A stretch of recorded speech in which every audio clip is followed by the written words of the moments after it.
एक छोटे से शहर में सुधा नाम की एक बेहद खूबसूरत सी लड़की रहा करती थी। सुधा बचपन से ही अनाथ थी। उसके माता पिता उसे बचपन में ही छोड़कर चले गए थे। इस वजह से सुधा हमेशा परेशान रहती थी। पता नहीं क्यों मेरे माता पिता मुझे छोड़कर क्यों चले गए। सबके माता पिता कितने अच्छे होते हैं, सबको कितना प्यार करते, मैं हूँ बदनसीब। सुधा एक छोटी सी कंपनी में काम किया करती थी।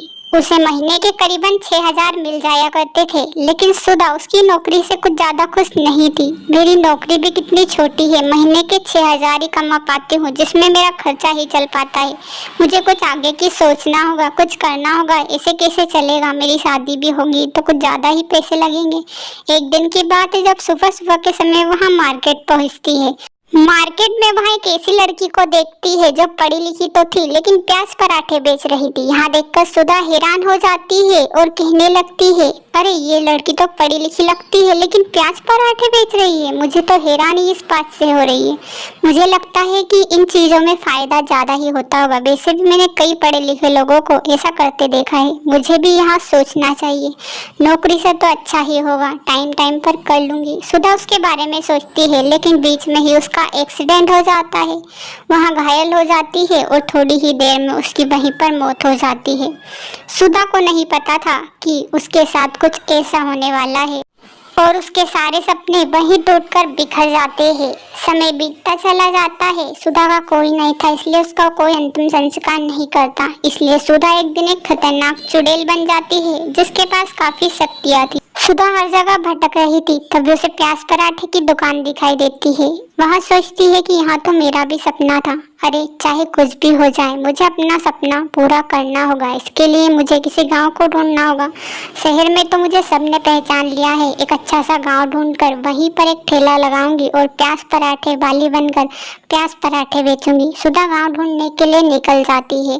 तभी उसे रास्ते में एक अच्छा और बेहद खूबसूरत सा गाँव दिखाई देता है, जिसका नाम था रामपुर। रामपुर में सुधा पहुँच जाती है और वहाँ चुड़ैल रूप में कहती है, अरे ऐसे चुड़ैल रूप में तो मुझसे कोई भी प्याज पराठे नहीं लेगा। इसके लिए तो मुझे किसी दूसरी यानी कि मेरे खुद का पहले वाला रूप ही लेना होगा, तभी प्याज पराठे बेच पाऊंगी। सुधा अपने असली वाले रूप में आ जाती है और फिर गांव में एक अच्छी सी जगह ढूंढती है, ताकि वहाँ एक सुंदर सा और प्याज पराठे का ठेला लगा सके। उसे एक अच्छी सी जगह भी मिल जाती है।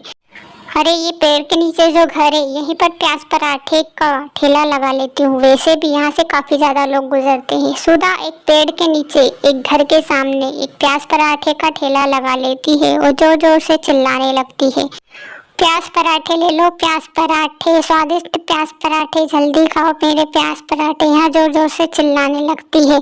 सारे गांव वालों के घरों में यही आवाजें गूंज रही थी।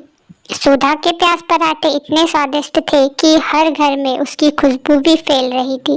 जो भी इंसान वहां से गुजरता था, अरे वाह कितने स्वादिष्ट प्याज पराठे हैं, इनकी खुशबू तो यहाँ तक आ रही है, एक बार तो खाकर देखना ही चाहिए। चलो खाकर देखते हैं ना कितने स्वादिष्ट हैं। मुझे तो अभी से लग रहे हैं सूंघ कर ही। हाँ हाँ तुम सही बोल रहे हो, इतने स्वादिष्ट प्याज पराठे की खुशबू तो मैंने बाजार में भी नहीं देखी। चलो हम दोनों साथ में ही प्याज पराठे खाते हैं। दोनों आदमी प्याज पराठे खाने के लिए सुधा के ठेले पर पहुंच जाते हैं और वहां जाकर सुधा से प्याज पराठे मांगने लगते हैं। सुधा कहती है, आप हर बार मेरे ही दुकान पर आइएगा, आपको और भी ज़्यादा टेस्टी प्याज पराठे खिलाऊंगी। अगर आप सब ऐसे ही मेरी दुकान पर आए तो इससे मुझे अच्छा सपोर्ट मिलेगा और मैं आपके गांव में हर रोज प्याज पराठे बेचने के लिए आऊंगी। सभी उसकी बात से सहमत हो जाते हैं और उसका सपोर्ट कर कर कहते हैं, हाँ हाँ हम रोज तुम्हारी दुकान पर प्याज पराठे खाने आएंगे, तुम रोज गाँव में आना। ऐसे ही जो भी इंसान उस रास्ते से गुजर रहा था, सुधा के प्याज पराठों की खुशबू उनकी तरफ उनको खींचे चली जा रही थी। वहाँ प्याज पराठे खाकर ही जा रहे थे। सारे गाँव में उसके प्याज पराठे की काफी चर्चा, हर कोई उसके प्याज पराठे की तारीफ कर रहा था। तुमने सुना है गांव में एक शहर से प्याज पराठे वाली आई है, जिसके प्याज पराठे बेहद ज्यादा स्वादिष्ट है। जो भी खाता है दूसरी बार क्या हर रोज उसी की दुकान पर जाता है। चलो हमें भी खाकर देखना चाहिए। जब तो वैसे भी मैं बूढ़ी बाजार तो जा नहीं पाती हूँ, यहीं पर प्याज पराठे का स्वाद देख लेती हूँ। वहाँ बुजुर्ग औरत और दोनों ही प्याज पराठे खाने के लिए सुधा की दुकान पर जाते और कहते हैं, तुम मुझे 2 प्याज पराठे दे दो, एक मेरी माँ जी के लिए, एक मुझे। वो घर पर ही है, लेकिन जैसे ही उन्होंने तुम्हारे प्याज पराठे के बारे में सुना, वो कब से ही मुझसे जिद कर रही है कि प्याज पराठे ला दो। ठीक है मैं आपको प्याज पराठे देती हूँ, लेकिन आप ऐसे ही सपोर्ट करते रहिएगा और हर रोज मेरी दुकान पर आते रहिएगा। सभी उसका काफ़ी ज़्यादा सपोर्ट करते हैं। हर रोज उसकी दुकान पर काफ़ी ज़्यादा भीड़ इकट्ठा होती है और प्याज पराठे खाकर जाती है। समय बीतता चला जाता है। करीबन 1 साल तक वहाँ प्याज पराठे बेच रही थी, लेकिन एक दिन उसकी सच्चाई सबके सामने आ जाती है। सबको पता लग जाता है कि वहाँ एक खतरनाक चुड़ैल है। अब उसकी मुक्ति का समय भी आ चुका था। वहाँ सारी कहानी सारे गांव वालों को सुनाकर कहती है कि आप सब मेरा अंतिम संस्कार कर दीजिएगा, मुझे मुक्ति मिल जाएगी। मैं इतने दिनों से प्याज पराठे वाली बनकर आप सबके बीच में रही हूँ, मुझे बहुत अच्छा लगा और सबका प्यार भी बहुत मिला। सभी लोग कहते हैं कि तुम भी एक बहुत अच्छी चुड़ैल साबित हुई। इतने दिनों से तुम हमारे बीच थे, हमें पता तक नहीं लगा कि तुम एक चुड़ैल हो। हम तुम्हें मुक्ति जरूर दिलाएंगे और हाँ, तुम हमारे लिए एक चुड़ैल प्याज पराठे वाली बनकर हमेशा याद रहोगी।